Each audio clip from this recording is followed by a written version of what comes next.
آئے ہوئے معزز مہمان ان کو میں دعوت دیں۔ تمام بھائیوں سے گزارش ہے وہ ذرا آگے تھوڑی سی تشریف لے آئیں، دیوار چھوڑ دیں۔ آپ بھی تھوڑا سا بیٹا آگے آ جائیں، طلباء جو آگے آ جائیں۔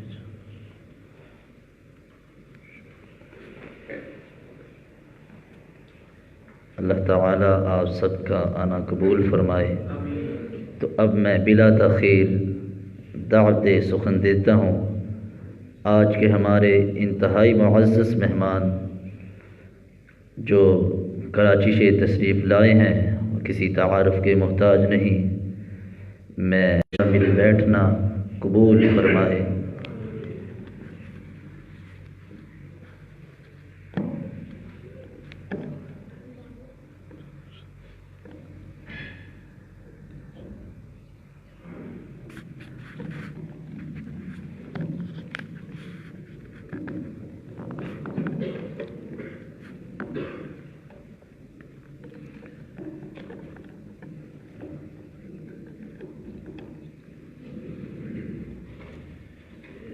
إن الحمد لله نحمده ونستعينه ونستغفره ونعوذ بالله من شرور أنفسنا ومن سيئات أعمالنا، من يهده الله فلا مضل له ومن يضلل فلا هادي له، وأشهد أن لا إله إلا الله وحده لا شريك له، وأشهد أن محمدا عبده ورسوله۔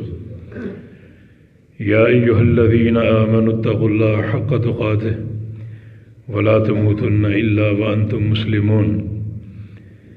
يا أيها الناس اتقوا ربكم الذي خلقكم من نفس واحدة وخلق منها زوجها وبث منهما رجالا كثيرا ونساء، واتقوا الله الذي تساءلون به والأرحام إن الله كان عليكم رقيبا۔ يا أيها الذين آمنوا اتقوا الله وقولوا قولا سديدا يصلح لكم أعمالكم ويغفر لكم ذنوبكم، ومن يطع الله ورسوله فقد فاز فوزا عظيما۔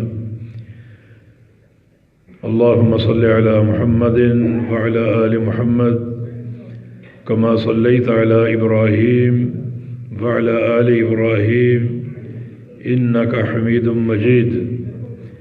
اللهم بارك على محمد وعلى آل محمد كما باركت على إبراهيم وعلى آل إبراهيم إنك حميد مجيد۔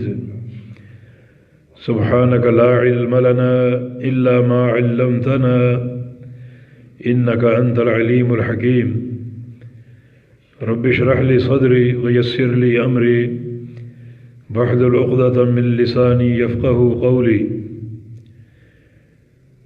أعوذ بالله من الشيطان الرجيم من همزه ونفخه ونفثه، بسم الله الرحمن الرحيم۔ والذين آمنوا وعملوا الصالحات وآمنوا بما نزل على محمد صلى الله عليه وسلم وهو الحق من ربهم كفر عنهم سيئاتهم وأصلح بالهم۔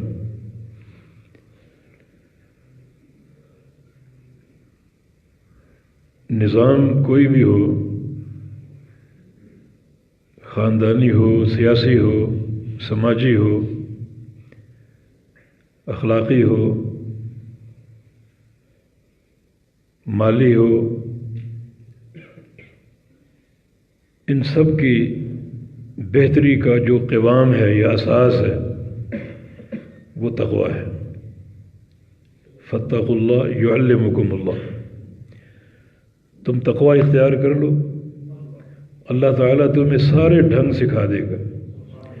سیاست کیسے کرنی ہے، خاندان کیسے چلانا ہے، اور مالی معاملات کیسے چلانے ہیں، اخلاقی امور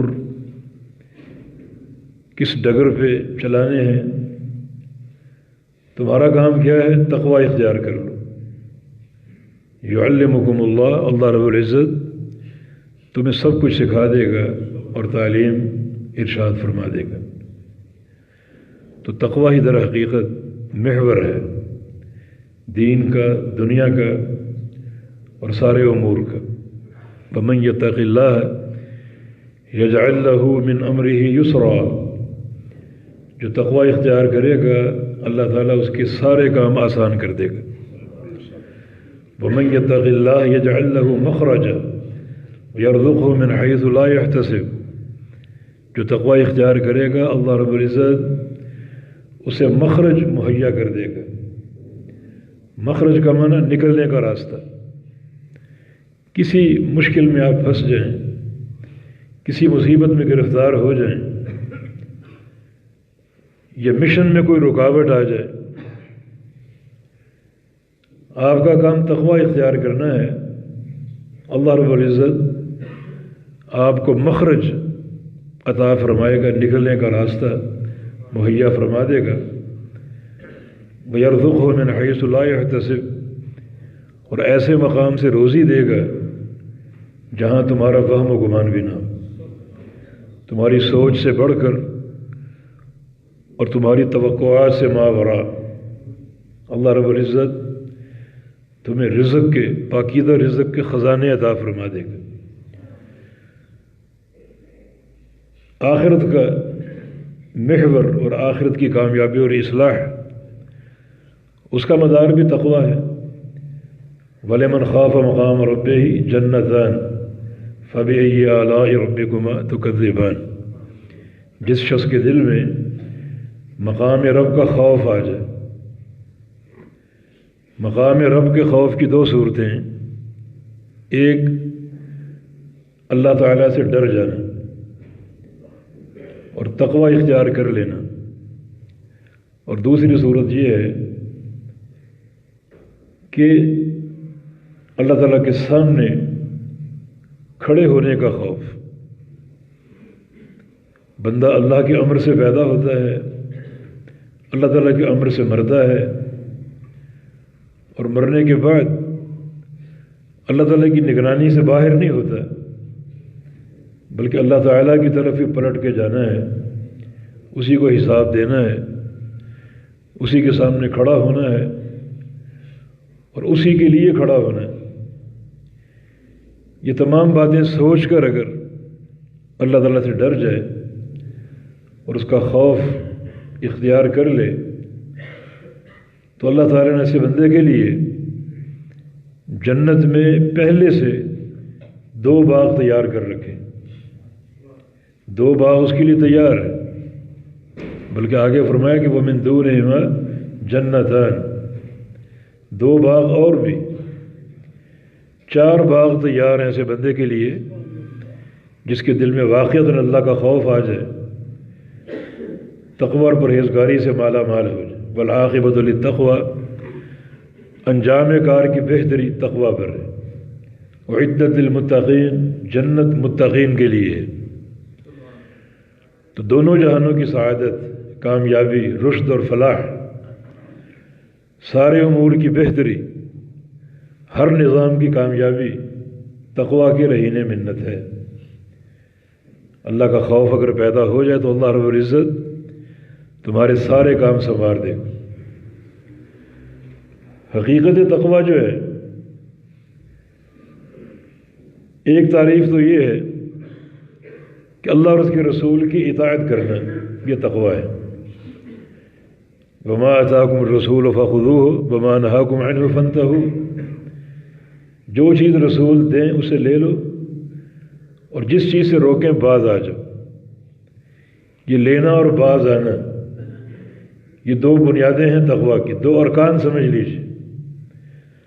اللہ اور اس کے رسول نے جو دیا اس کو لے لو، یہ ایک رکن ہے تقوی کا، اور جس چیز سے روکا، منع کیا، اس سے بعد آ جاؤ، یہ دوسرا رکن۔ تو ہر امر و نہی میں اللہ اور اس کے رسول کی اطاعت، یہ تقوی ہے، یہ تقوی کی حقیقت۔ یا پھر تقوی کی دوسری تعریف کا ماحصل یہ ہے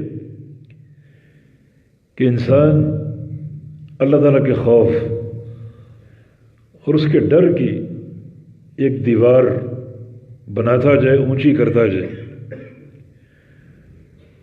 اتنی اونچی دیوار بنا لے کہ وہ دیوار ایک آڑ بن جائے اس کے اور گناہوں کے درمیان،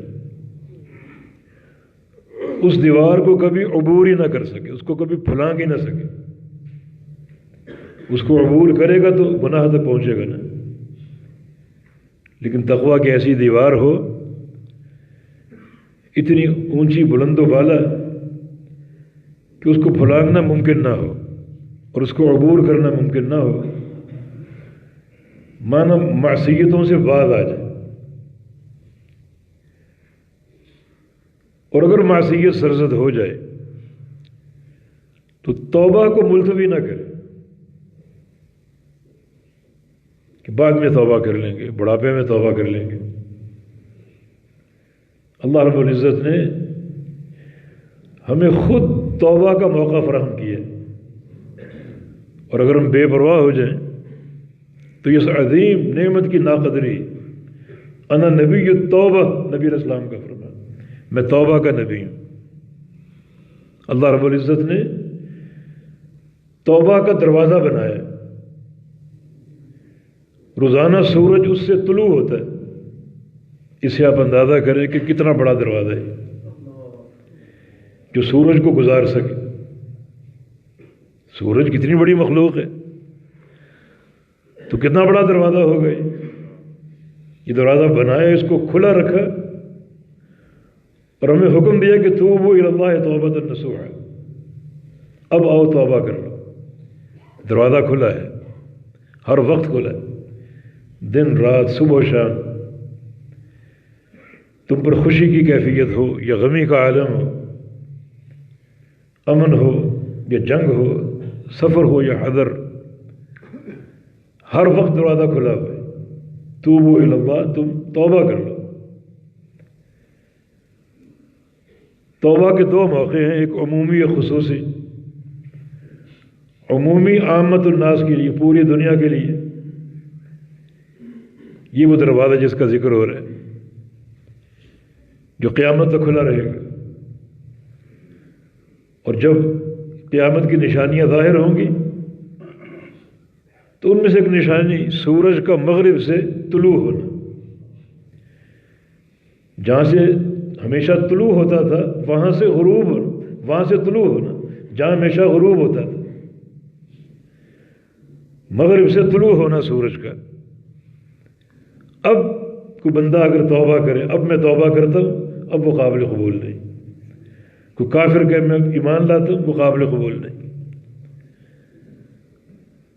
تو جہاں سورج غروب ہوتا ہے وہ توبہ کا دروازہ ہے، ہمیشہ کھلا ہے، اور قیامت کی جب علامات ظاہر ہوں گی ان میں سے ایک علامت قریبہ سورج کا اس دروازے سے طلوع ہونا۔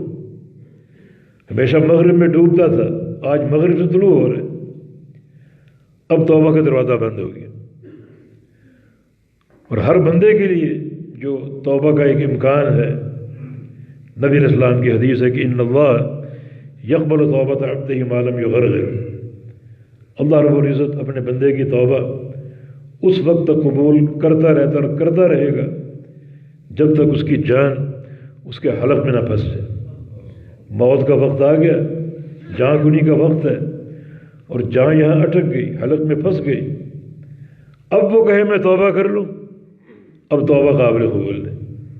اب وہ وصیتیں کرے، میرا مال سارا صدقہ کر دو، فلاں کو دے دو، فلاں کو دے دو، اب وہ تو فلاں فلاں کو ملے گا ہی، کوئی فائدہ نہیں ہے۔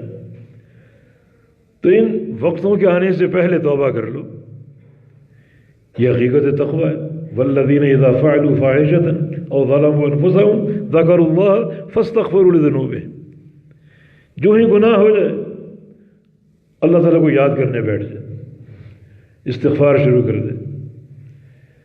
یہ دو چیزیں تقویٰ، اول تو گناہ نہ کرے، اور گناہ اگر ہو جائے تو توبہ کو ملتوی نہ کرے، توبہ کو مؤخر نہ کرے، بلکہ فوراً توبہ کر لے۔ اللہ تعالیٰ کا یہ عظیم انعام ہے کہ اس نے توبہ جیسی نعمت ہمیں عطا فرمائی، اس کی اگر ناقدری کرو گے، اس کو مؤخر کرو گے ٹالنے کی کوشش کرو گے کہ بڑھاپے میں دیکھا جائے گا، ریٹائر ہوں گے تو دیکھیں گے، اس نعمت کی ناقدری، فوری توبہ کرنا یہ علامت تقوی ہے، اور ہر نظام کی بہتری کی بنیاد اسی تقوی پر ہے۔ اللہ تعالیٰ اس تقوی کی برکت سے اصلاح فرمائے گا، آپ کے ہر نظام کو بحال کر دے گا۔ یہ سمجھ لیں کہ ایک عجیب تقسیم ہے شریعت، یہ تقسیم کتاب و سنت کے نصوص سے واضح ہوتی۔ کس طرح؟ وہ حدیث معاذ آپ نے بار بار سنی ہوگی، صحیح بخاری میں ہے، اللہ کے پیارے پیغمبر جنہوں نے یمن بھیجا تھا داعی بنا کر، اور دعوت کا کام ایک داعی کرتا ہے، جماعتیں مل کر نہیں کرتی۔ جو ایک مشہور ملک کی جماعت ہے، جماعتیں بن کر جانا، اس میں بدعقیدگی شامل۔ وہ کہتے ہیں کہ خبر واحد حجت نہیں ہے، منہج سلف کے خلاف ہے۔ اللہ کے پیارے پیغمبر نے دعوت دین کے لیے ہمیشہ ایک داعی بھیجا، بادشاہوں کو خطوط لکھے، ایک داعی بھیجا، پورے وفود نہیں بھیجے، پوری جماعتیں نہیں بھیجی۔ اور یمن جو اہل کتاب سے بھرا ہوا تھا، وہاں تو ضرورت تھی، زیادہ لوگ جاتے، لیکن نہیں، ایک داعی۔ انک لتأتی قوم من اہل الکتاب، کہ تم اہل کتاب کی طرف جا رہے ہو، فادعوہم الی شہادۃ ان لا الہ الا اللہ، ان کو یہ دعوت دینا لا الہ الا اللہ کی۔ ایسا ہی ایک موقع تھا، رسول اللہ صلی اللہ علیہ وسلم نے سیدنا معاذ سے فرمایا تھا، اتدری ما حق اللہ علی العباد وما حق العباد علی اللہ، کیا تم جانتے ہو اللہ کا بندوں پر کیا حق ہے اور بندوں کا اللہ پر کیا حق ہے؟ یہ تقسیم ہے، حقوق کی تقسیم، اللہ کا حق بندوں پر اور بندوں کا حق اللہ تعالیٰ پر۔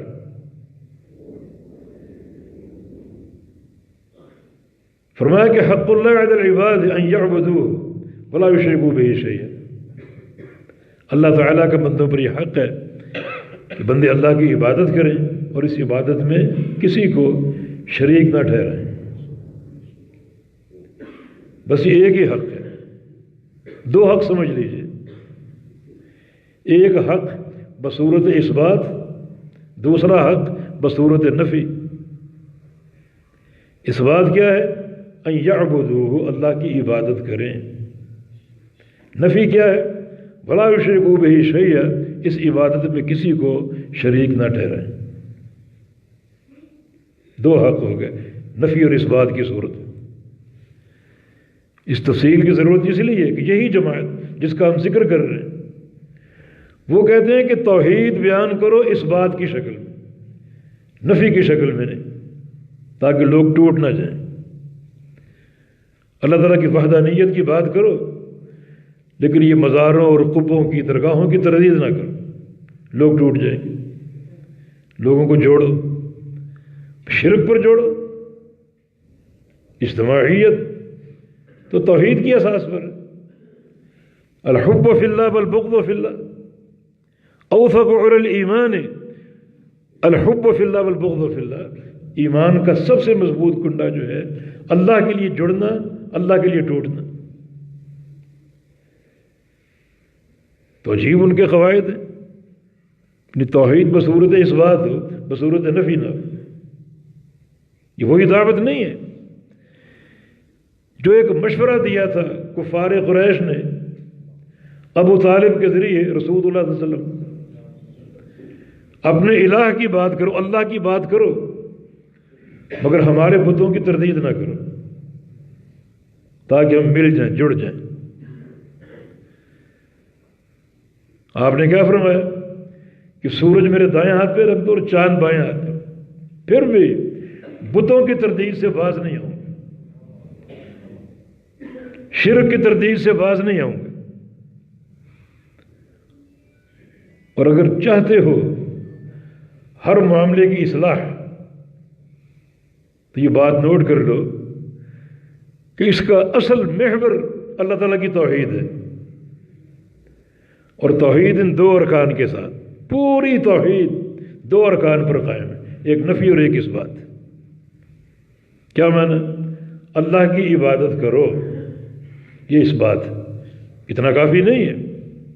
غیر اللہ کی عبادت نہ کرو، یہ ضروری ہے۔ جب تک نفی نہیں کرو گے توحید مکمل نہیں ہوگی۔ اللہ تعالیٰ مشکل کشا ہے، یہ اس بات، اللہ تعالیٰ کے سوا کوئی مشکل کشا نہیں ہے، یہ ساتھ ضروری ہے۔ جب تک نفی نہیں کرو گے توحید مکمل نہیں ہوگی۔ اللہ تعالیٰ حاجت روا ہے، ٹھیک ہے، اس کے سوا کوئی حاجت روا نہیں ہے، جب تک یہ ساتھ نہیں ملاؤ گے توحید مکمل نہیں ہوگی۔ اللہ تعالیٰ ہی سجدے کے لائق ہے، یہ توحید بصورت اس بات ہے، اس کے سوا کسی کے لیے سجدہ جائز نہیں ہے، جب تک یہ ساتھ نہیں جوڑو گے توحید مکمل نہیں ہوگی۔ توحید الوہیت ہو، توحید ربوبیت ہو، یا توحید اسماء و صفات ہو، اللہ تعالیٰ ہی الحی القیوم ہے، اس کے سوا کوئی الحی القیوم نہیں ہے۔ اللہ تعالیٰ ہی السمیع البصیر ہے، اس کے سوا کوئی السمیع البصیر نہیں ہے۔ اللہ تعالیٰ ہی عالم الغیب ہے، اس کے سوا کوئی عالم الغیب نہیں ہے۔ اللہ تعالیٰ ہی الرزاق ہے، روزی دینے والا داتا، اس کے سوا کوئی رزاق داتا نہیں ہے، بصورت نفی و اثبات۔ یہ توحید کی تکمیل، یہ اللہ کا حق ہے۔ حدیث آپ نے سن لی، نفی اور اثبات کی صورت میں اللہ تعالیٰ کی توحید کو ماننا، سمجھنا، اپنانا، اس مشن پر گامزن ہو جانا اللہ کا حق ہے۔ اس کو پورا کر لو، اس کے بعد کیا ہے؟ اس کے بعد تمہارے حقوق کی بات۔ اللہ اکبر، کتنی رحمت ہے اس کی، بے پرواہ ذات یہ بات نہ فرماتا کہ تمہارے کیا حقوق ہیں، مگر اس نے، یہ بھی اس کی محبت کا انداز ہے کہ آپ کے کچھ حقوق اپنے ذمہ لے لیے۔ فرمایا کہ بحق العباد علی اللہ، بحق العباد علی اللہ، اب بندوں کا اللہ پر کیا حق ہے؟ کوئی دنیا کی طاقت اسے مقید کر سکتی اللہ تعالیٰ کو؟ کوئی دنیا کی طاقت اسے مجبور کر سکتی کہ یہ میرا حق ہے اور تو مجبور ہے یہ ادا کرنے پر؟ کوئی نہیں کر سکتا۔ اللہ خود چاہے کوئی چیز اپنے اوپر متعین کر لے، بے پرواہ ذات ہے، ساری مشیت اس کی، سارا اختیار اس کے پاس، اور اس نے خود اپنے اوپر آپ کا ایک حق لے لیا ہے۔ اور یہ توحید کی عظیم فضیلت ہے۔ تم نے اللہ تعالیٰ کے حق کو مان لیا، اللہ رب العزت نے خود، یہ محبت کا انداز اور توحید کی عظمت ہے کہ اللہ تعالیٰ نے تمہارا ایک حق اپنے ذمہ لے لیا۔ وہ حق کیا ہے؟ بحق العباد علی اللہ، بندوں کا اللہ پر یہ حق ہے، اللہ یعذب من لا یشرک بہ شیئا، کہ اللہ تعالیٰ ایسے بندے کو کبھی عذاب نہ دے جس بندے نے کبھی اللہ کے ساتھ شرک نہ کیا۔ یہ آپ کا حق ہے، جہنم سے بچا لے اور جنت کا داخلہ دے دے۔ اب یہاں ایک بڑا اچھا استنباط آپ کر سکتے ہیں کہ جنت تو سب سے قیمتی دولت ہے نا، سب سے قیمتی۔ لموضع صوت فی الجنہ خیر من الدنیا وما فیہا، جنت کی ایک بالشت جگہ پوری دنیا سے قیمتی، ایک بالشت۔ اس کو آپ یوں سمجھ لیں، آپ کاروباری حضرات ہیں، کہ پوری زمین آپ کو مل جائے، زمین کی دولتیں، ثروتیں، چاندی، سونے، پیٹرول، معادن، سب آپ کو مل جائے، اور سارا آپ سودا کر دیں، بیچ دیں، تو کتنا پیسہ آپ کے ہاتھ آئے گا؟ کوئی حساب ہے؟ دنیا کے کمپیوٹر وہ حساب لگانے میں ناکام ہو جائیں، اتنا پیسہ۔ یہ سارا پیسہ اللہ کو پیش کر دو، یا اللہ یہ سب لے لے اور ایک بالش جنت عطا فرما دے، نہیں ملے گی۔ یہ سارا پیسہ ایک بالش جنت کے ٹکڑے کی قیمت نہیں بن سکتا۔ جس اللہ نے اس توحید کی برکت سے آپ کو جہنم سے بچا لیا، جنت کا داخلہ دے دیا، وہ اللہ اسی توحید کی برکت سے یہ چھوٹے چھوٹے نظام، خاندانی نظام، سیاسی نظام، تعلیمی نظام، مالی نظام، ان کو سنوار نہیں سکتا؟ اتنی بڑی نعمت آپ کو دے دی اس توحید کی برکت سے، اسی توحید کی برکت سے آپ کی دنیا کی اصلاح بھی کر سکتے، آپ کا خاندان نہیں ٹوٹے گا، آپ کا معاشی پروگرام خراب نہیں ہوگا اگر اللہ کے حق توحید کو پورا کر لو، جس حق کے بنا پر جنت مل سکتی ہے، جو سب سے قیمتی دولت، وَلَنَصِيفُهَا خَيْرٌ مِّنَ الدُّنْيَا مَا فِيهَا، جنت کی حور کا سر کا ایک دوپٹہ پوری دنیا سے قیمتی، ایسی جنت جب یہ مل رہی ہے تو یہ دنیا کے چھوٹے چھوٹے امور ان کی کیا حیثیت، کیا جب اللہ تعالیٰ وہ دینے پر قادر ہو تو ان چیزوں کو سنوارنے پر قادر نہیں ہوگا؟ یہی بات رسول اللہ صلی اللہ علیہ وسلم نے عبداللہ بن عباس سے کہی تھی، کیا احفظ اللہ یحفظک، احفظ اللہ تجدہ تجاہک، تو اللہ کی حفاظت کر، اس کی توحید کی، عقیدے کی، اس منہج مستقیم کی، اس دین کی، امر و نہی کی حفاظت کر، یحفظک، اللہ تعالیٰ تیری حفاظت کرے گا۔ یہ تقسیم ہے، یہ تقسیم جو آسمان والی ذات ہے اس نے ایک اپنا حق ہمیں دیا ہے، اسے تم پورا کر لو، وہ ذات تمہارے سارے حقوق کو سنبھال لے گی، سارے حقوق۔ وَمَا أُمِرُوا إِلَّا لِيَعْبُدُوا اللَّهَ مُخْلِصِينَ لَهُ الدِّينَ حُنَفَاءَ وَيُقِيمُوا الصَّلَاةَ وَيُؤْتُوا الزَّكَاةَ وَذَلِكَ دِينُ الْقَيِّمَةِ، یہ دین قیم ہے۔ تمہیں کیا حکم دیا گیا؟ اس کی عبادت کرو اخلاص کے ساتھ۔ عبادت کرنا یہ اس بات ہے، اخلاص یہ رکن نفی ہے، یہ ہر جگہ آپ کو توحید کا ذکر جہاں بھی ملے گا دو ارکان کے ساتھ ملے گا، مخلصین لہ الدین اور حنفاء، حنیف بن کر، یہ ساتھ ضروری ہے۔ حنفاء حنیف کی جمع، حنیف کسے کہتے ہیں؟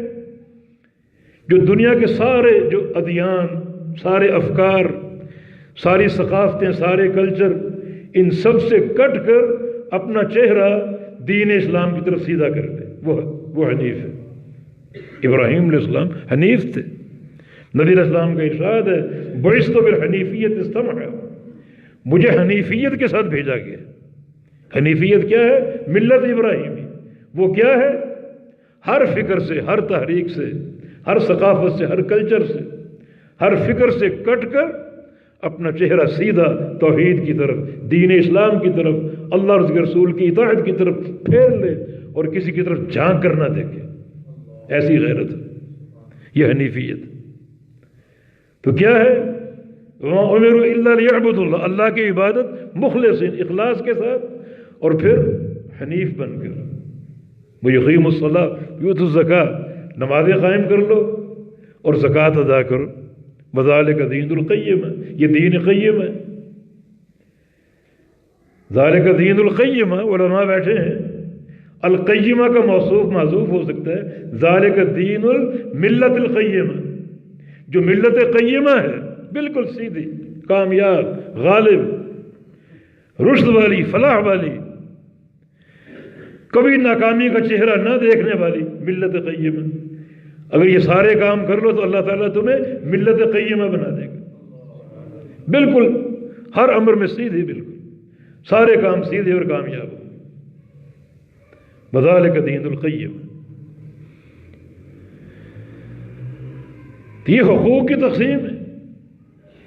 تم آسمان والے کا حق جو حق توحید ہے اس کی عبادت کرنا اور اس کی عبادت میں کسی کو شریک نہ ٹھہرانا، اس کو سمجھ لو، پورا کر لو، مان لو، اپنی زندگیوں پر نافذ کر لو، پھر اللہ تمہارا حق پورا کرے گا۔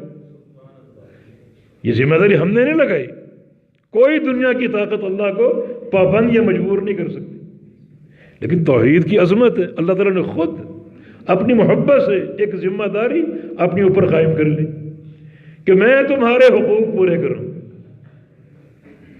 تم آسمان والے کے حق توحید کو پہچان لو، آسمان والا تمہارے سارے امور کو سیدھا کر دے. یہ چیز اگر مفقود ہو گئی تو یہ ہمارے حقوق کا ضیاع ہے، ہمارے حقوق ضائع ہو جائیں گے.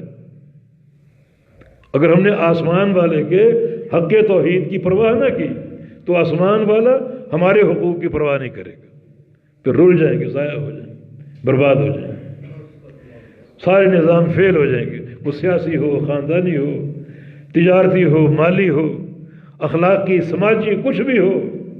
اگر حق توحید کو پامال کر دیا تو وہ آسمان والا اللہ رب العزت ہمارے حقوق سے بے پرواہ ہو جائے گا، پھر کوئی سنبھالنے والا نہیں. کوئی ان حقوق کو قوام نہیں دے سکتا، یہ اللہ تعالیٰ کی توفیق ہی سے، ورنہ ممکن نہیں. سورہ محمد کی ابتدائی آیات جو ہیں اس میں اسی پیغام کو ایک اور شکل میں پیش کیا. 4 امور ہیں جو ذمہ داری کے طور پہ ہمیں دیے گئے. والذین آمنوا وعملوا الصالحات، ایمان لے آئیں اور نیک عمل کر لیں. ایمان، حقیقی ایمان، دل کی گہرائیوں سے. یہ ایمان کوئی ظاہری ملمہ سازی کا نام نہیں ہے، حقیقی دل سے ایمان لے آئیں. جو امور ایمان ان کو پہچان لیں، صحیح طریقے سے قبول کر لیں. حسن بصری کا قول آپ نے سنا ہوگا کہ لیس الایمان بالتحلی ولا بالتمنی. ایمان جو ہے ظاہری ملمہ سازی کا نام نہیں ہے، نہ ہی تمناؤں کا نام ہے. بلاکن ما وقر فی القلب وصدقت الاعمال. ایمان کی حقیقت یہ ہے کہ دل میں اللہ اور اس کے رسول کے فرامین جاگزیں ہو جائیں اور آپ کے ظاہری عمل اس کی تصدیق کریں. دل میں یہ بات بیٹھ جائے کہ نماز فرض ہے اور اب آپ نماز پڑھیں. دل میں یہ بات بیٹھ جائے کہ نماز میں وقت کی پابندی فرض ہے، وقت کی پابندی کریں. دل میں یہ بات بیٹھ جائے کہ اقامت صلاح جو ہے نبی علیہ السلام کی سنت کی تکمیل کے ساتھ ہے، تو آپ کی نماز اللہ کے پیارے پیغمبر کی سنت کے مطابق ہو. یہ حقیقت ایمان. جو امور ایمان ہے، یہ اللہ اور اس کے رسول کے فرامین ہیں، دل میں بیٹھ جائے اور آپ کا عمل ان کی تصدیق کرے. یہ حقیقت ایمان. ظاہری ملمہ سازیاں، یہ چراغاں، زینتیں، سجاوٹیں، لباس کا ہرا رنگ، ہری پگڑی اور پتہ نہیں کیا کچھ اوپر پہننا، وہ پتے اور عجیب چیزیں اور ہرے تکیے اور ہری مسندیں، یہ ایمان نہیں ہے. لباس کے رنگوں میں ایمان نہیں ہے. حقیقت ایمان کیا ہے؟ اللہ اور اس کے رسول کے فرامین دل میں جاگزیں ہوں پورے قبول و اعتراف کے ساتھ، اور پھر آپ کا ظاہری عمل اس ایک ایک بات کی تصدیق کرے. حقیقت ایمان. تو والذین آمنوا، ایمان لے وعملوا الصالحات، اور نیک عمل کریں. نیک عمل، صرف عمل نہیں بلکہ نیک عمل. نیک عمل کیا ہے؟ ہر وہ عمل جو اللہ کے حبیب کی سنت کے مطابق ہو. بس کتنا آسان راستہ ہے. وآمنوا بما نزل علی محمد صلی اللہ علیہ وسلم، اور ایمان لے آئیں کس چیز پر؟ جو نازل کیا گیا کس پر؟ محمد الرسول اللہ صلی اللہ علیہ وسلم، اس پر ایمان لے آئیں پوری تصدیق کے ساتھ، پورے یقین کے ساتھ، قبول و اعتراف کے ساتھ ایمان لے آئیں. اور چوتھی چیز وَهُوَ الْحَقُّ مِن رَبِّهِ، یہ بڑی اہم چیز ہے. وَهُوَ الْحَقُّ مِن رَبِّهِ، وہی حق ہے رب کی طرف سے. اپنے آپ کو یہ بات سمجھاؤ، اس بات کا اعتراف کرو کہ اللہ تعالیٰ نے اپنے پیغمبر پر جو اتار دیا وہی حق ہے. طلبہ تشریف فرمائیں یہاں. وَهُوَ الْحَقُّ، یہ جملے کے 2 جز ہیں نا، مبتدا اور خبر. مبتدا معرفہ ہوتی، خبر نکرہ ہوتی. یہاں دونوں معرفہ ہیں، مبتدا بھی معرفت اور خبر بھی معرفت. مبتدا اور خبر جب دونوں معرفت ہوں تو کلام میں ایک نیا نقطہ پیدا ہوتا ہے، حصر کا، تاکید کا. بہو الحق، اس کا معنی کیا کرو گے؟ اور وہی حق ہے. جب وہ حق ہے تو اس کے سوا کوئی چیز حق نہیں ہے. یہ حصر، وہی حق. فماذا بعد الحق الا الضلال. جب حق کا تعین ہو جائے کہ یہ حق ہے، اس کے بعد باقی جو کچھ بچتا ہے وہ گمراہی کے سوا کچھ نہیں. بڑی اہم بات ہے. اس بات پر بہت کم لوگ قائم ہوتے ہیں یا آمادہ ہوتے ہیں. اس فکر کے ساتھ کہ اللہ تعالیٰ نے جو کچھ اتار دیا اپنے پیارے پیغمبر پر وہی حق ہے، اس کے سوا کوئی چیز حق نہیں.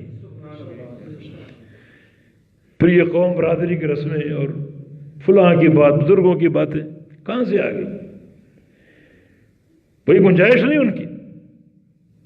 تو یہ چار چیزیں ہو گئی: ایمان، عمل صالح، اور جو کچھ اللہ نے اتارا اس پر ایمان، بطور خاص یہ ذکر فرمایا، اور یہ معرفت کہ اللہ تعالیٰ نے جو کچھ اتار دیا وہی حق ہے، اس کے سوا کوئی چیز حق نہیں ہے. اگر یہ چار کام تم کر لو تو ہم دو کام کریں گے. اللہ فرما رہا ہے مجھ سے دو چیزیں لے لو: کفر عنہم سیئاتہم، سارے گناہ معاف کر دیں گے. کیا چاہیے تم؟ سارے گناہ معاف کر دیں گے ان چار باتوں پر. اور واصلح بالہم، اور تمہارے سارے احوال کی اصلاح کر دیں، دنیا کے، آخرت کے، قبر کے. دنیا کی پریشانیاں، گھریلو پریشانیاں سب دور کر دیں گے. تم یہ چار کام کر لو، یہ چار ڈیوٹیاں انجام دے دو. ہم یہ دو کام کریں گے، تمہارے گناہوں کو معاف کر دیں گے. اور یہ بات معلوم ہے کہ گناہوں کی معافی ہی جنت کے داخلے کا باعث ہے. اگر ایک بندے نے کروڑ گناہ کیے ہوں اور سارے بخشوا لے، ایک گناہ باقی رہ جائے، جنت میں نہیں جا سکتا. جنت ایک پاکیزہ ٹھکانہ ہے اور گناہ ایک غلاظت ہے. غلاظت کو لے کر جنت میں جانا ممکن نہیں. وہ گناہ معاف ہوگا تو جنت میں جاؤ گے. اور یہاں پورے گناہوں کی بخشش کا وعدہ موجود ہے. کفر عنہم سیئاتہم، تمام غلطیوں کو، گناہوں کو، کوتاہیوں کو معاف کر دیں. واصلح بالہم، اور تمہارے سارے احوال کو درست کر دیں گے. جتنے بھی احوال جو تمہیں درپیش، پریشانیاں زائل ہو جائیں گی، ہموم و غموم چھٹ جائیں گے، اور سب کی اصلاح، سب کو درست کر دیں گے. تو کتاب و سنت نے اصلاح کا نظام پیش کیا. یہ نظام اگر موجود ہے معنوی طور پر تو یہ ایک برکت ہے. اس میں قوام ہے پوری زندگی کا. یہ محور ہے ایک انسان کی اصلاح اور کامیابی کا. اور اگر تقوی کے راستے سے بھٹک جاؤ گے، اللہ تعالیٰ کی وحی کے راستے سے دوری اختیار کرو گے، تو پھر ساری قباحتیں، ساری نحوستیں اور سارے یہ صدمے، پریشانیاں، مشکلات و تکالیف یہ آپ پر ٹوٹ پڑیں گے. خاندان ٹوٹ جائیں گے، رشتے ناطے ٹوٹ جائیں گے، جہاں نافرمانی آ جائے. دیکھیں ہر مقام کے لیے شریعت کی رہنمائی موجود ہے.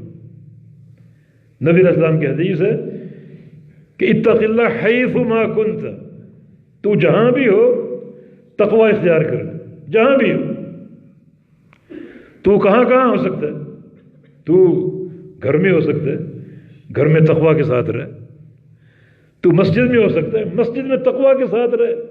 اللہ کے پیارے پیغمبر گھر میں نہیں رہتے تھے، کیسے رہتے تھے؟ وہی تقوی. مسجد میں نہیں جاتے تھے، مسجد میں کیا کرتے تھے؟ وہی تقوی. بازار میں نہیں جاتے تھے، بازار میں کیا کرتے، کیسے رہتے؟ وہی تقوی. سفر نہیں کرتے تھے، سفر میں کیا آپ کے اخلاق ہوتے، کیا آپ کا طرز عمل ہوتا، وہی تقوی. حضر میں کیا کرتے؟ وہی تقوی. رات کو کیا کرتے، دن کو کیا کرتے، خلوت میں کیا کرتے، جلوت میں کیا کرتے. ہر مقام کے لیے اللہ کے پیارے پیغمبر کا رہنما طریقہ موجود ہے، اسی کو اپنانا تقوی. اور کہیں تم سرک گئے، بہک گئے تو تقوی سے دور ہو گئے. تقوی سے دور ہو گئے تو اللہ سے دور ہو گئے، پھر اللہ تم سے بے پرواہ ہو جائے گا، بے پرواہ ہو جائے گا، چھوڑ دے گا تمہیں۔ تو اس تقسیم کو ہم سمجھیں اور یہ اپنے آپ کو بابر کریں کہ تقوی ایک عظیم و شان نعمت ہے، اور ہر مقام پر رہنا ہے کیسے جیسے اللہ کے پیغمبر رہتے تھے، اس سے فرق نہ کریں، اختلاف نہ کریں، ورنہ اللہ رب العزت ہمیں چھوڑ دے گا، اور پھر یہ ناکامی اور نامرادی کا راستہ ہمارے سامنے آ جائے گا، انتہائی پریشان کن، انتہائی پریشان کن۔ اللہ کے پیارے پیغمبر نے شادی بیاہ نہیں کیے، کیا طریقہ، کیا سنت آپ کی؟ کیا پیارے پیغمبر نے شادی کے موقع پر موسیقی کا نعوذ باللہ اہتمام کیا، یہ فوٹوگرافی کا اہتمام کیا؟ تو برکت کہاں سے آئے گی؟ اگر اساسی طور پر اللہ کی نافرمانی آ گئی، رشتے ناطے کی تلاش میں ہمارے ذہنوں میں انحراف ہے۔ نبی علیہ السلام کی 2 حدیثیں ہیں، کسی کے پاس بچی ہے، کسی کے پاس بچہ ہے، بیٹا یا بیٹی۔ بیٹی والوں کے لیے اللہ کے پیغمبر کا فرمان، اذا جاءکم من ترضون دینہ وخلقہ فزوجوہ ان لم تفعلوا تکن فتنۃ فی الارض وفساد کبیر۔ تمہاری بیٹی کا رشتہ آ جائے ایسے لڑکے کا جو دیندار اور صاحب اخلاق ہو تو ہاں کر دو، رشتہ قبول کر لو۔ قبول نہیں کرو گے تو فتنہ برپا ہو سکتا ہے، ایک بڑا فساد کھڑا ہو سکتا ہے، اور یہ ہوتا ہے، فتنے بھی ہوتے ہیں، فساد بھی ہوتے ہیں، ایسے فساد جن کا انسان متحمل نہیں ہو سکتا۔ دینداری، فاتقوا اللہ یعلمکم اللہ، وہ تمہارے سارے معاملے سنوار دے گا۔ ایک نبی علیہ السلام کا صحابی تھا، چھوٹے قد کا، اتنا چھوٹا خط کہ وہ اللہ کے پیغمبر کے ہاتھوں میں آ گیا اس طرح۔ جب وہ شہید ہوا تو اللہ کے نبی نے اس کو اٹھایا اور قبر میں اتارا اکیلے، اور سبزی فروش تھا جلیبیب، اس کو کوئی رشتہ نہیں دیتا۔ نبی علیہ السلام نے انصار کے گھرانے میں بھیجا، اپنی شادی کی اس نے بات کی، ماں باپ نے دیکھا اس لڑکے کو، اس کے قد و کاٹ کو اور اس کے فقر کو، اور انکار کر دیا۔ وہ بچی پردے میں بیٹھی ہوئی تھی، اندر سے بولتی یا ابت هل تعرف من ارسلہ، ابا جان آپ انکار کر رہے ہیں، یہ بات بھول گئے کہ جلیبیب کو بھیجا کس نے، یہ بات فراموش کر دی۔ اس کا قد کو ناپ رہے ہو، اس کے فقر کو تول رہے ہو، یہ بات کیوں بھول رہے ہو کہ اس کو بھیجا محمد الرسول اللہ صلی اللہ علیہ وسلم۔ ابا جان، نکاح میں لڑکی کی رضا بھی چاہیے یا نہیں چاہیے؟ ولی کا ہونا ضروری ہے، ٹھیک ہے، لیکن لڑکی اگر راضی نہیں ہوگی نکاح نہیں ہو سکتا۔ قد رضیت النفسی ما رضی علی رسول اللہ صلی اللہ علیہ وسلم، میرے پیارے پیغمبر نے میرے لیے جسے پسند کر لیا مجھے وہ قبول ہے۔ یہ دینداری۔ کیا یہ نیک بیوی؟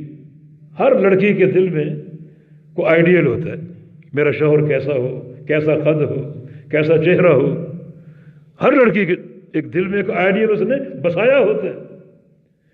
اس نیک بیوی نے سارے آئیڈیل توڑ دیے کہ اللہ کے پیغمبر کا بھیجا ہوا ہے، اور نکاح ہو گیا۔ کسی کو معلوم تھا کہ آگے چل کر جہاد ہوگا اور یہ چھوٹے قد کا مجاہد میدان جنگ میں جائے گا اور 7 کفار کو قتل کر کے شہید ہوگا، شہید کی بیوی بن گئی۔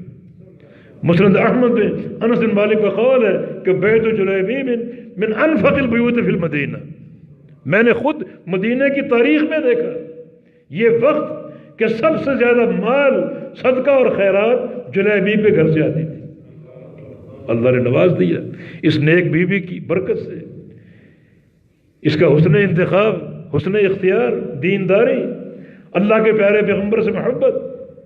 اور انفق کا ایک معنی یہ بھی ہے کہ صحابہ کرام کا ایک تانتا بن گیا جب جلیبیب شہید ہوا کہ یہ بچی، یہ بیوی میرے گھر کی بہو بن جائے، اس کا نکاح میرے بیٹے سے ہو جائے، میرے گھر میں آ جائے۔ اتنی صالح اور پرہیزگار، اس قدر پیارے پیغمبر سے محبت، یہ دین کا معیار۔ بچی والوں کو اللہ کے پیارے پیغمبر کی نصیحت۔ لڑکا ہو تو نبی علیہ السلام کی حدیث موجود ہے کہ تنکح المرأۃ لأربع، لمالها ولحسبها وجمالها ولدینها فاظفر بذات الدین تربت یداک۔ عورت سے نکاح 4 بنیادوں پر ہوتا ہے، یا اس کے مال کو دیکھا جاتا ہے، یا اس کے حسب و نسب کو، یا اس کے جمال کو، خوبصورتی کو، اور یا پھر اس کی دینداری کو۔ فرمایا کہ فاظفر بذات الدین، تم ترجیح دو دیندار کو، دیندار خاتون۔ سفیان بن عیینہ کا قول ہے، 2 ان کے بھائی اور تھے، تینوں کی شادیاں ہوئیں، سفیان نے ترجیح دی دیندار عورت کو، اور باقی 2 بھائیوں نے دیکھا مالدار خاتون کون ہے، جس کا باپ بڑا تاجر ہو، اور ایک نے دیکھا کہ حسب و نسب۔ وہ دونوں شادیاں ناکام ہو گئی، اور سفیان بن عیینہ رحمہ اللہ، ان کی شادی کامیاب بھی ہوئی، اللہ تعالیٰ نے نیک اولاد سے بھی نوازا۔ تو ہر معاملے، یعنی ایک بچہ یا بچی کا انتخاب نکاح کے لیے، اس میں اگر دینی پہلو ہوگا تو یہ عین تقویٰ کے تقاضوں کے مطابق، اور اگر آپ دین کو نکال دیں بیچ سے، دنیا دیکھیں بس قوم برادری کون سی ہے اور اخلاق کیسا، اس کی طرف کوئی توجہ نہ ہو، دینداری کی طرف کوئی توجہ نہ ہو، تو آگے چڑھ گئی بگاڑ کا باعث ہوتا ہے، بگاڑ کا۔ اور جہاں پر اللہ رب العزت کی توفیق سے دینی پہلو غالب اور نمایاں ہو تو وہاں کامیابیاں، راحتیں، اللہ تعالیٰ کی طرف سے برکتیں حاصل ہوتی۔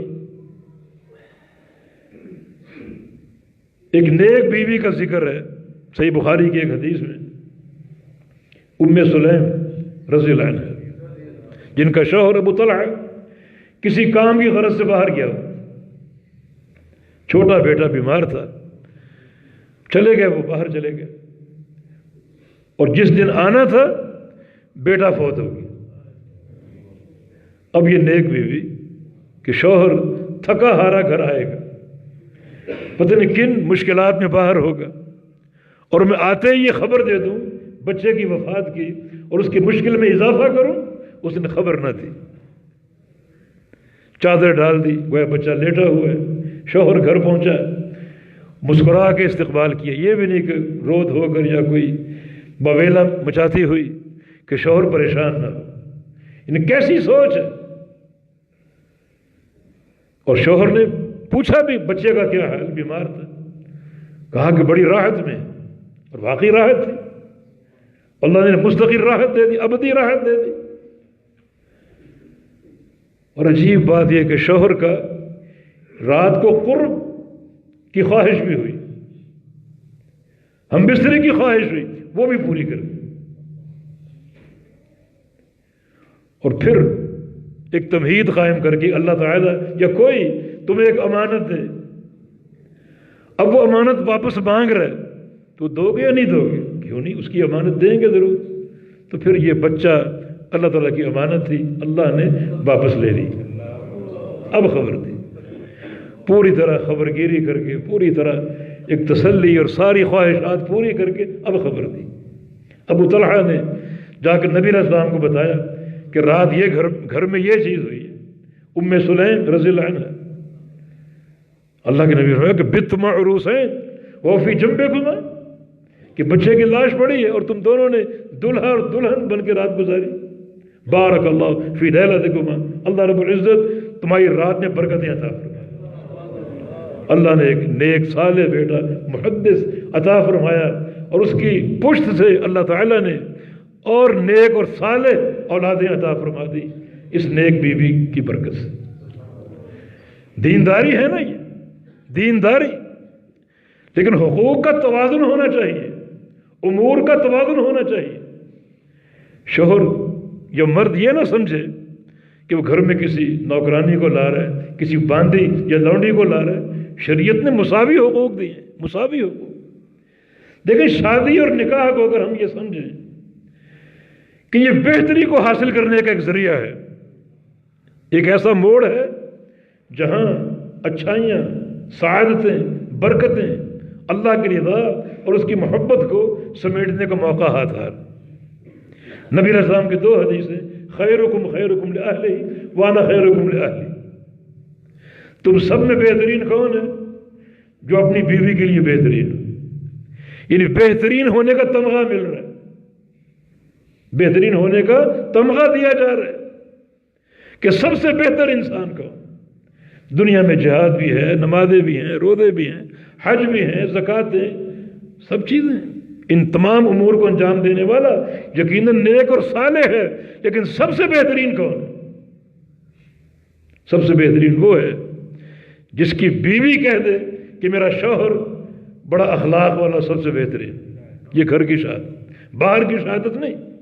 جب باہر آپ نکلتے ہیں تو آپ کے سامنے بے شمار مسلطیں ہوتی ہیں، مفادات ہوتے ہیں، دنیا کو دکھاتے پھرتے ہو، پارسائی کا روپ دھارے پھرتے ہو، کسی سے کوئی مفاد، کسی سے کوئی مفاد۔ ان مفادات کو سمیٹنے کے لیے نیک بھی بنتے ہو، متقی بھی بنتے ہو۔ دنیا اگر تعریفیں کرے وہ تعریف مسلم نہیں ہے، مسلم تعریف وہ ہے جو گھر سے آئے۔ گھر میں خلوت ہے، کوئی دیکھنے والا نہیں ہے، نہ کوئی تاجر ہے، نہ کوئی آجر ہے، نہ کوئی دنیا دار ہے، نہ کوئی وزیر ہے، نہ کوئی چودھری ہے۔ اگر گھر میں بھی عبادت، اخلاق، حقوق کی ادائیگی پوری طرح رکھتے ہو اور گھر والے تعریف کر دیں کہ میرا شوہر بہت اچھا ہے، یہ حقیقی تعریف ہے، اور یہ سب سے بہترین انسان، سب سے بہترین۔ سیدہ عائشہ صدیقہ رضی اللہ عنہ، ایک بار تعریف کا موقع آ گیا، ایک نوبارد کو یہ معلوم کرنا تھا کہ اللہ کے پیغمبر کا اخلاق کیسا ہے۔ کس سے پوچھتا؟ بھائی تو ابو بکر صدیق کے پاس جا، نہیں۔ عمر ابن خطاب کے پاس جا، سفر و حضر کے ساتھی ہیں، نہیں۔ اس نے یہ سوال کیا، اللہ نے اس کو یہی راستہ سجھایا۔ یہ سوال کس سے کیا؟ ام المومنین سیدہ عائشہ صدیقہ سے۔ کیف خلق رسول اللہ صلی اللہ علیہ وسلم، بتائیے کہ اللہ کے پیغمبر کے اخلاق کیسے۔ اب گھر کی گواہی آ رہی، کیا گواہی؟ کان خلقہ القرآن، پورا قرآن اللہ کے پیغمبر کا اخلاق ہے۔ اگر پیغمبر علیہ السلام کا اخلاق جاننا چاہتے ہو تو قرآن ایک کتابی شکل میں ہے، مصحف کی شکل میں ہے۔ قرآن اگر انسانی شکل میں ہوتا تو محمد ہوتا صلی اللہ علیہ وسلم۔ یہ گھر کی گواہی۔ تو خیر، سب سے بہترین ہونا، یہ موقع کب بنا؟ شادی کے بعد، نکاح کے بعد، کہ آپ سب سے بہترین بن جائیں اپنے اہل خانہ کے ساتھ حسن سلوک اختیار کر کے، حقوق کی ادائیگی۔ رسول کریم صلی اللہ علیہ وسلم کائنات کے سردار، انا سید ولد آدم بلا فخر، پوری اولاد آدم کے سردار، اور آپ کے اخلاق حسنہ کیا ہے؟ کان فی محنت اہلہ، جب گھر ہوتے اپنی بیوی کا ہاتھ بٹاتے، پوری کائنات کا سردار اپنی بیوی کا ہاتھ بٹاتے۔ وہ کراچی میں ایک رشتہ دیکھنے کچھ لوگ گئے تو دلہے کے بھائی، لڑکے کے بھائی نے لڑکی سے پوچھا کپڑے دھونے آتے ہیں، برتن مانجنے آتے ہیں؟ انہوں نے مجھے فون کیا کہ یہ سوال کر رہے ہیں۔ میں نے کہا فوراً انکار کر دو، ان کو بیوی نہیں چاہیے، گھر کی نوکرانی چاہیے۔ یہ کیا بات ہے؟ یعنی یہ کون سا معیار ہے؟ دینداری، تقوی، یہ تو دیکھ سکتے ہو، لیکن اس طرح کی باتیں، برتن مانجنا، کپڑے دھونا، یہ اور وہ، صفائی کرنا، تمہیں ایک نوکرانی کی تلاش ہے کیا؟ ایک خادمہ کی تلاش ہے کیا؟ نہیں، مساوی اس کو قرار دو، دونوں کے لیے جنت کمانے کا سنہری موقع۔ مرد اگر حسن عشرت کرتا ہے اور اچھے اخلاق سے پیش آتا ہے، حقوق کی ادائیگی کرتا ہے، اپنے مساوی ایک مخلوق اسے قرار دیتا ہے، تو خیرکم خیرکم لأہلہ وانا خیرکم لأہلی، تم سب میں بہترین وہ ہے جو اپنی بیوی کے لیے بہترین، تو بندہ سب سے بہترین بن گیا۔ اور خاتون نکاح کے بعد اس کے لیے بھی برکتیں اور سعادتیں سمیٹنے کا موقع موجود ہے۔ نبی علیہ السلام کی حدیث جامع ترمذی میں، المرأة اذا صلت خمسها وصامت شهرها وطاعت بعلها حفظت فرجها فلتدخل من أي باب جنت شاءت. ایک عورت اگر 5 نمازیں پڑھ لے جو پہلے بھی پڑھتی تھی، رمضان کے روزے رکھ لے پہلے بھی رکھتی تھی، لیکن تیسری چیز نہیں ہے وطاعت بعلها، اپنے شوہر کی فرما برداری کر، اپنے شوہر کی وفا شعاری کر لے، فرما برداری کر لے، اور چوتھی چیز کیا ہے وفیدت فرجہ، اپنی عزت کی حفاظت کر. کل جب قیامت قائم ہوگی اللہ رب العزت اس خاتون کے لیے جنت کے 8 دروازے کھول دے گا جہاں سے چاہو داخل ہو. یہ موقع ایک خاتون کو کیسے حاصل ہو رہا ہے؟ نکاح کے بعد اپنے شوہر کی فرما برداری کر لے. ظاہر ہے کہ فرما برداری ہر معاملے میں نہیں، ان امور میں جو کتاب و سنت کے مطابق ہے. لا طاعت المخلوق فی معصیت الخالق، خالق کی نافرمانی میں مخلوق کی اطاعت جائز نہیں، کتاب و سنت کے مطابق. تو یہ موقع بن گیا نا، جنت کے 8 دروازے کھول دیے جائیں گے. ابو بکر صدیق نے اللہ کے نبی سے پوچھا تھا کوئی ایسی شخصیت ہے جس کے لیے 8 دروازے کھول دیے جائیں؟ فرمایا کہ ارجو ان تکون منہم. ابو بکر مجھے امید ہے کہ تو انہی میں سے ہے جس کے لیے 8 دروازے کھول دیے. مگر اس خاتون کے لیے یقینی یہ 4 کام کر لے، یقینی یہ ضمانت ہے، گارنٹی ہے کہ اللہ تعالیٰ 8 دروازے کھول دے گا. تو کہ شوہر اور بیوی ان امور کا اعتبار کریں، لحاظ رکھیں، خیال رکھیں، تو یہ رشتہ کیسے ٹوٹ سکتا ہے؟ یہ خاندان کیسے ٹوٹ سکتا ہے؟ یہاں شریعت ہے. اللہ رب العزت کسی بندے کو دیکھ کے مسکرائے، وہ بندہ کتنا عظیم الشان، اور اللہ مسکراتا ہے ان میاں بیوی پر کہ فجر کا وقت ہو گیا، بیوی شوہر کو اٹھا رہی ہے، اٹھو نماز کے لیے، نہیں اٹھ رہا تو اس کے منہ پر پانی کے چھینٹے مارتی.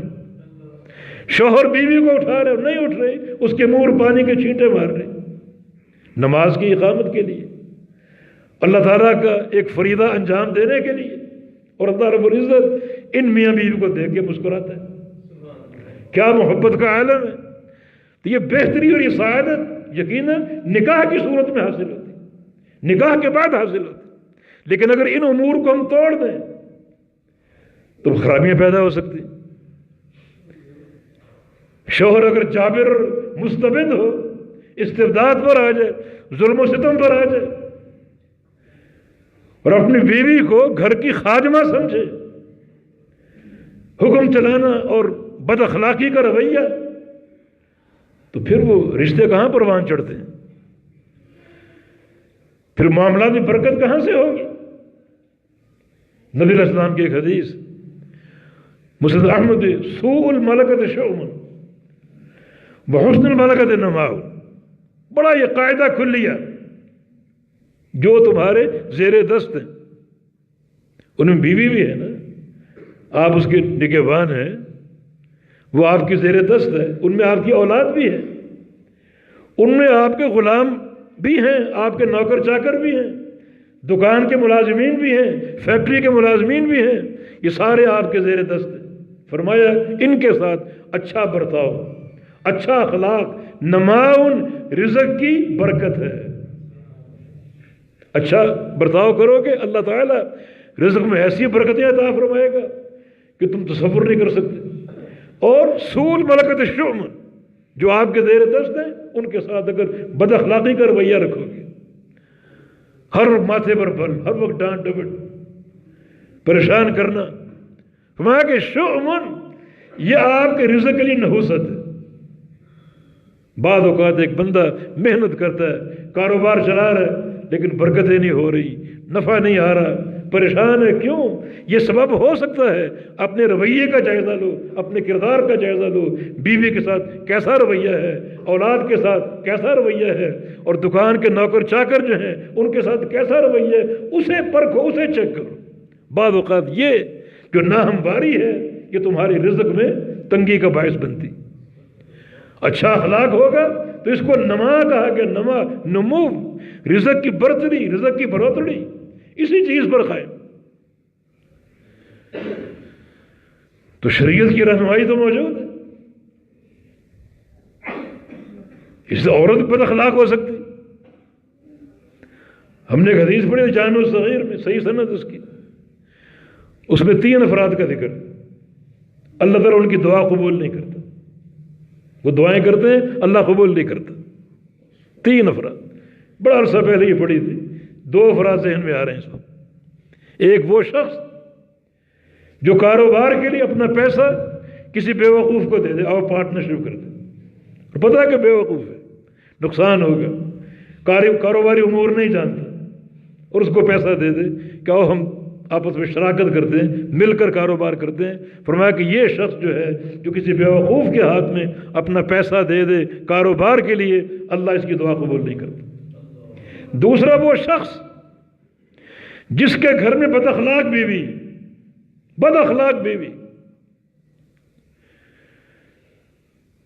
اور وہ اس کو طلاق نہیں دیتا، ہر روز غصے میں، بد اخلاقی میں اسے وہ طلاق نہیں دیتا، بلکہ گھر میں رکھا ہوا ہے، اللہ اس شوہر کی دعا بھی قبول نہیں کرتا۔ اس کو طلاق دو، جان چھڑاؤ اپنی، اور نکاح کرو، اللہ برکتیں عطا فرمائے گا۔ لیکن بد اخلاق بیوی، بد تہذیب بیوی، گالی گلوچ دینے والی، ہر وقت طعنہ زنی کرنے والی، اس کو کیوں نہیں چھوڑے، کیوں بتائے گا اس کو؟ جو بندہ ایسی بیوی کو رکھے ہوئے گھر میں اور اس کو فارغ نہیں کرتا، اس کو طلاق نہیں دیتا، اللہ اس بندے کی دعائیں قبول نہیں کرتا۔ تو شریعت نے ایک ہموار راستہ پیش کیا ہے ہمارے سامنے،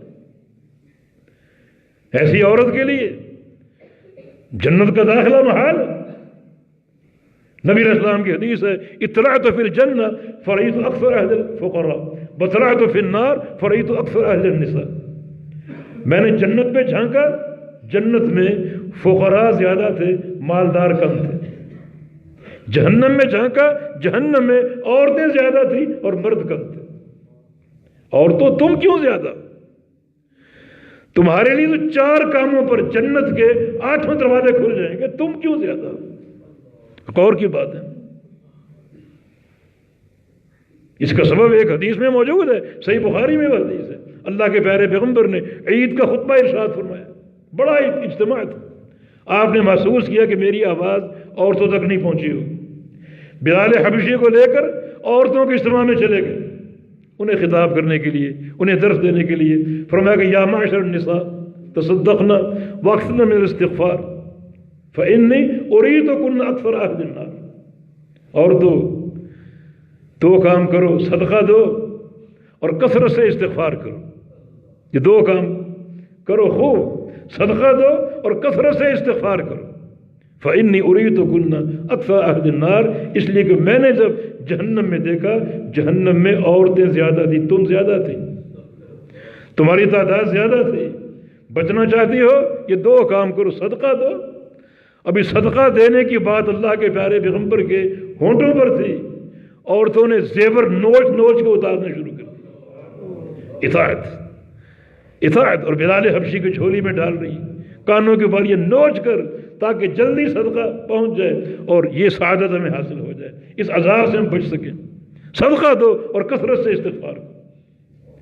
عورتوں میں ایک سناٹا بھی طاری ہو گیا، ہم جہنم میں زیادہ، کسی کی جرت نہیں ہو رہی، کیوں زیادہ؟ ایک عورت نے پوچھ لیا، وَبِمَا یا رسول اللہ، یا رسول اللہ کیوں ہم جہنم میں زیادہ کیوں ہیں؟ تو رسول اللہ صلی اللہ علیہ وسلم نے ارشاد فرمایا 2 اسباب، تکثرن اللعن وتکفرن العشیر۔ ایک، تمہاری زبانوں پر لعنتیں، ملامتیں، گالی گلوچ بہت ہوتی، شکوے شکایتیں، ناشکریاں، وتکفرن العشیر، اور خاص طور پہ شوہر کی ناشکری۔ شوہر کی ناشکری، یہ اللہ کے پیغمبر کی حدیث کے الفاظ ہیں کہ شوہر پوری زندگی کھلاتا ہے، پلاتا ہے، پہناتا ہے، اور کبھی ایک بار اگر ناہمواری ہو گئی، ایک بار اگر ناغہ ہو گیا، تو یہ فوراً جملہ سامنے آتا ہے کہ جب سے تیرے پلے پڑی ہوں میں نے کبھی کوئی خیر دیکھی ہی نہیں۔ ناشکری، تکفرن العشیر، شوہر کی ناشکری کر دی۔ 2 اسباب ہیں، 2 اسباب۔ حالانکہ یہی خاتون اگر ان 4 کاموں کو پورا کر لے، اللہ تعالیٰ جنت کے 8 دروازے کھول دے گا۔ جو اللہ رب العزت جنت کے 8 دروازے کسی عمل پر کھولنے پر قادر ہے، تو دنیا کے معاملے تو بہت چھوٹے ہیں، یہ کیوں نہ حل ہوں گے، کیوں نہ سنوریں گے، وہ خاندانی نظام کیوں نہ کامیاب ہوگا، وہ نکاح کیوں نہ کامیاب ہوں گے۔ اللہ تعالیٰ نیک اور صالح اولاد کیوں نہ عطا فرمائے گا؟ اس کے لیے میرے دوست اور بھائیوں ایک اساسی تربیت بھی ضروری، بچپن سے تربیت شروع کر دو، اس کا بڑا ایک کردار ہے، اور اس تربیت کے نتیجے میں بڑے نتائج برآمد ہوتے ہیں، بڑی عافیت کا راستہ کھل جاتا ہے، سعادتوں کا راستہ حاصل ہو جاتا ہے۔ قیروانی نام کا ایک تاجر قیروان مقام پر موجود تھا، علم دوست تھا۔ قیروان اس وقت ایک چھوٹا قصبہ تھا، اور اپنے قصبے کے علماء سے اس کا رابطہ تھا۔ ان علماء سے سوال کرتا، علم حاصل کرتا۔ اسے محسوس ہوا کہ جو علم اس قصبے کے علماء کے پاس ہے، جتنا علم ہے وہ سارا میں لے چکا ہوں، وہ سارا میں نے حاصل کر لیا۔ اب مزید علمی تشنگی، اس کو کیسے بجھاؤں، کیسے شرابی حاصل کروں؟ تو اس نے فیصلہ کیا کہ اس بستی کو چھوڑ کر کسی بڑے شہر میں جاتا ہوں جہاں علماء ہوں بڑے بڑے، تاکہ زیادہ علم حاصل کرنے کا موقع آ جائے۔ بیوی کو ساتھ لیا اور چھوٹا بچہ ساتھ تھا، پیدل چل پڑے۔ جو اثاثہ سامان تھا وہ سر پہ رکھا، ہاتھ میں اٹھایا اور پیدل چل پڑے۔ بڑے شہر میں پہنچ گئے، محسوس کیا کہ بیٹا تھک چکا ہوگا، ایک مقام پر پڑاؤ ڈال لیا اور بیٹے کے پاس چلا گیا۔ دیکھیں تربیت، بیٹا تھک گئے ہو؟ ہاں ابو تھک گیا ہوں، چلو تمہارے پاؤں دباتا ہوں۔ باپ بیٹے کو پاؤں دبا رہے، چھوٹا بیٹا، اور ساتھ ساتھ تربیت کر رہے کہ بیٹا یہ پاؤں جو ہیں، انہی پاؤں پر چل کر بندہ اللہ تعالیٰ کی اطاعت اور حلال مقام پر جاتا ہے، انہی پاؤں پر چل کر اللہ کی معصیت میں جاتا ہے۔ بیٹا یہ پاؤں جو ہیں بڑا دیکھ بھال کے اٹھانا، جب بھی اٹھیں اللہ کی اطاعت کی طرف اٹھیں، مسجد کی طرف، علماء کی طرف، دینی اداروں کی طرف، رزق حلال کی طرف، اور معصیت سے بچنا۔ یہ پاؤں شراب خانے کی طرف نہ جائیں، جوا خانہ کی طرف نہ جائیں، معصیت کے گھروں کی طرف نہ جائیں۔ بس یہ دو پاؤں ہی ہیں جو بندے کو گناہگار کرتے ہیں یا بندے کو نیکوکار بناتے ہیں۔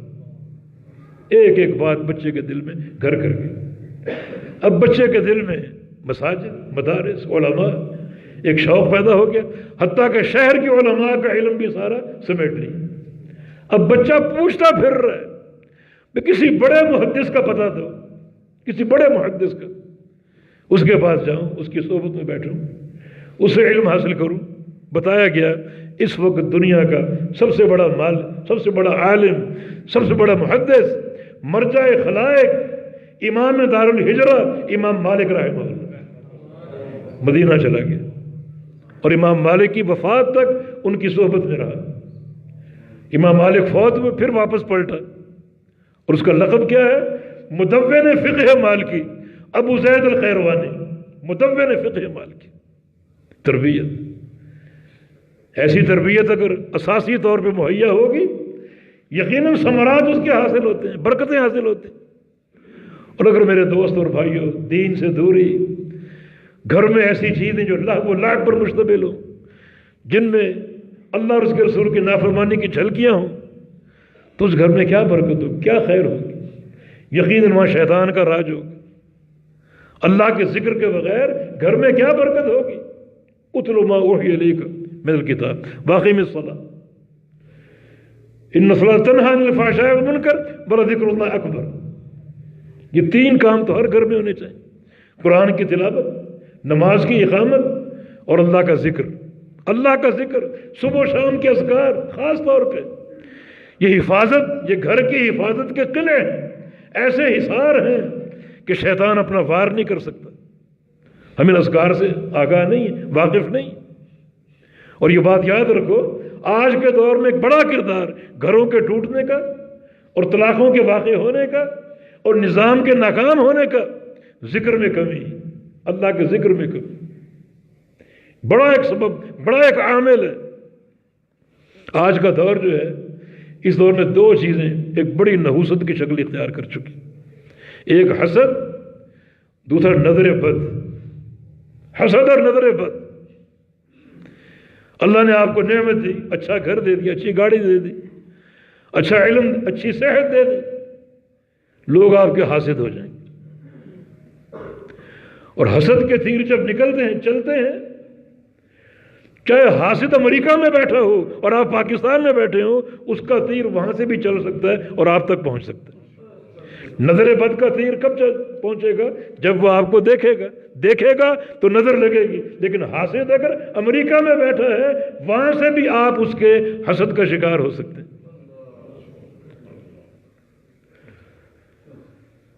حسد سے کیا مراد ہے؟ کہ کسی کی نعمت کو دیکھ کر کڑنا، جلنا، صرف جلنا، کڑنا۔ حاسد بدترین انسان۔ نعمت کس نے دی ہے؟ اللہ تعالیٰ نے، تو وہ کس پر کوڑ رہا ہے؟ اس کا جلنا کس پر ہے؟ اس بندے پر یا اللہ پر؟ فیصلہ تو اللہ تعالیٰ کا، عطا تو اللہ کی۔ حاسد بدترین انسان ہے۔ وَمِن شَرِّ حَاسِدٍ إِذَا حَسَد، حاسد کا شر کہا گیا اسے۔ جب بھی وہ حسد کرے گا وہ شر کا راستہ۔ بچاؤ اللہ کا ذکر، بچاؤ کا راستہ اللہ کا ذکر۔ کیا ہم نے اپنے بچوں کو گھر سے نکلنے کی دعا یاد کرائی؟ ہمارے بچے جب گھر سے نکلتے ہیں کیا دعا پڑھ کے نکلتے ہیں؟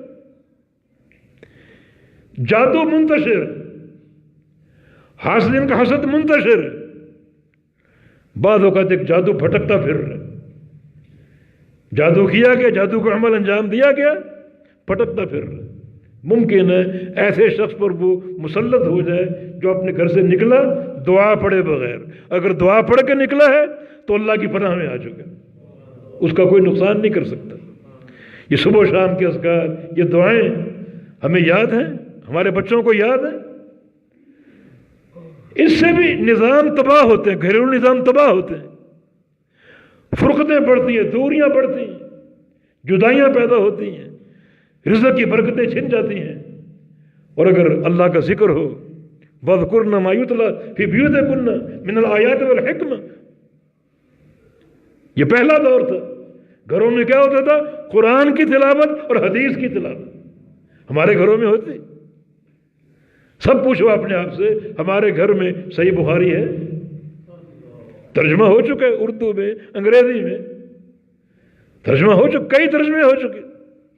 اپنے آپ سے پوچھئے، چھت پر جا کر دیکھو، ڈش اینٹینا لگا ہوگا، کیبل لگی ہوگی، اپنے آپ سے پوچھو صحیح بخاری ہے؟ کہ قرآن و حدیث کی تلاوت گھروں میں ہوتی تھی، آج ہوتی تو برکتیں کیسے پیدا ہوں، یہ نظام کیسے مربوط رہے؟ یقیناً یہ شکست و ریخ جو ہے اللہ تعالیٰ کے دین سے دوری میں ہے۔ اور اگر دین کا قرب آ جائے، اللہ کا ذکر آ جائے، نماز کی اقامت آ جائے، تو برکتیں اللہ کی طرف سے آئیں، رزق میں برکت اور خاندانی تعلق میں برکت، اولاد میں برکت، آگے رشتے ناطے ان میں برکت۔ یہ سارے منسلک ہیں سچی اور صحیح اور قوی دینداری کے ساتھ۔ اور دینداری اگر نہ ہو تو پھر یہ ساری آزمائشیں، سارے فتنے، اور اللہ کے بندوں پرفتن دور ہے، یہ پرفتن دور۔ نبی علیہ السلام کی حدیث کے مطابق فتنے یلغار کریں گے انسانوں پر، انسانوں کے دلوں پر، کأرض الحصیر عودا عودا، صحیح مسلم کی حدیث۔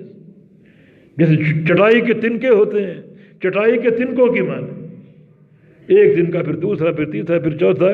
چٹائی آپ دیکھیں اس میں 1000 تنکے لگے ہوتے ہیں، تب چٹائی تیار ہوتی ہے۔ ہزاروں فتنے آپ پہ یلغار کریں گے، ان میں یہ اہل کا فتنہ، مال کا فتنہ، یہ سارے لاحق ہو سکتے ہیں۔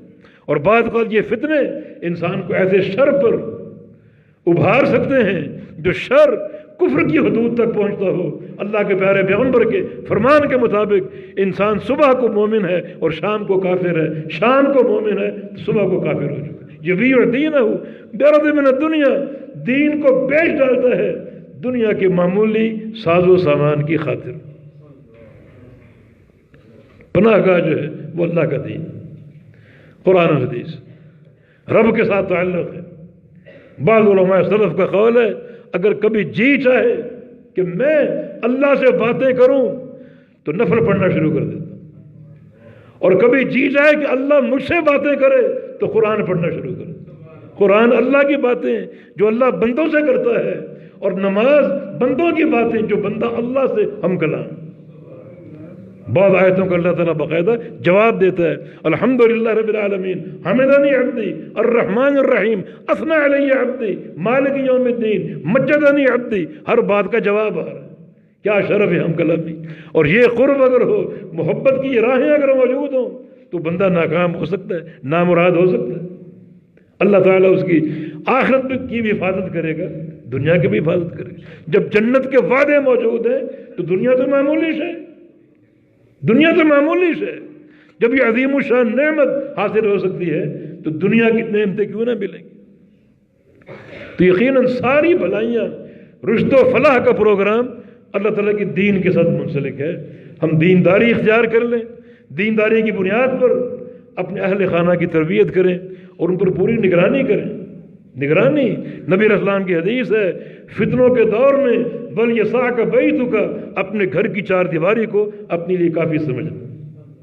زیادہ باہر گھومنے پھرنے کی بجائے اپنے گھر میں رہو، گھر میں گھرے رہو، گھر میں معصور رہو۔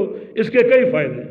ایک فائدہ یہ کہ فتنوں سے بچ جاؤ گے، دوسرا فائدہ یہ کہ فتنوں کے دور میں آپ کی پوری نظر آپ کے اہل خانہ پر ہوگی، کیونکہ اہل خانہ خاص طور پہ عورتیں، ان کے عقیدے، ان کی سوچ بعض اوقات بڑی کچی ہوتی ہے، جلدی بہک جاتی ہیں، اور اگر پوری نگرانی ہوگی علم کے زیر سایہ تو اللہ تعالیٰ ان کو بہکنے سے بچائے گا۔ نبی علیہ السلام کی حدیث ہے نا، جب دجال آئے گا تو ایک حاذق اور دانا اور بینا مرد وہ ہوگا، اول تو گھر سے باہر نکلے ہی نہ، اپنے گھر والوں کی نگرانی کرے، اور باہر نکلنا پڑے تو اپنے گھر کی عورتوں کو رسی سے باندھ کر نکلے، یہ دروازے پر جھانک نہ لیں، کسی ضرورت کے تحت باہر چل ہی نہ جائیں اور گمراہ ہو جائیں، رسی سے باندھ کر نکلیں تاکہ باہر جانا ممکن نہ ہو، فتنوں سے جانا۔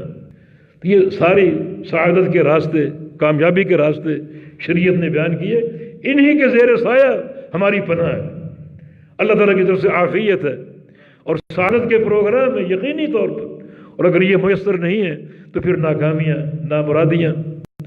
اللہ تعالیٰ یہ جو خاندانی ایک اسلامی تشخص ہے اس کو قائم رکھے، قائم رکھنے کی توفیق عطا فرمائے۔ یہ خاندانی تشخص جو ہے ہمارا، اللہ تعالیٰ کا ہم پر انعام اور احسان، کسی اور پر نہیں۔ اگر یورپ والے چاند پر پہنچ چکے ہیں، ایٹم بم بنا چکے ہیں، ایک سے ایک ایجاد کر چکے ہیں، ان ساری ایجادات کے مقابلے میں، ان ساری ترقیوں کے مقابلے میں اگر صرف ہمارا اور ان کا خاندانی تقابل ہو تو وہ صفر ہے بالکل، اور ہم کامیاب ہیں۔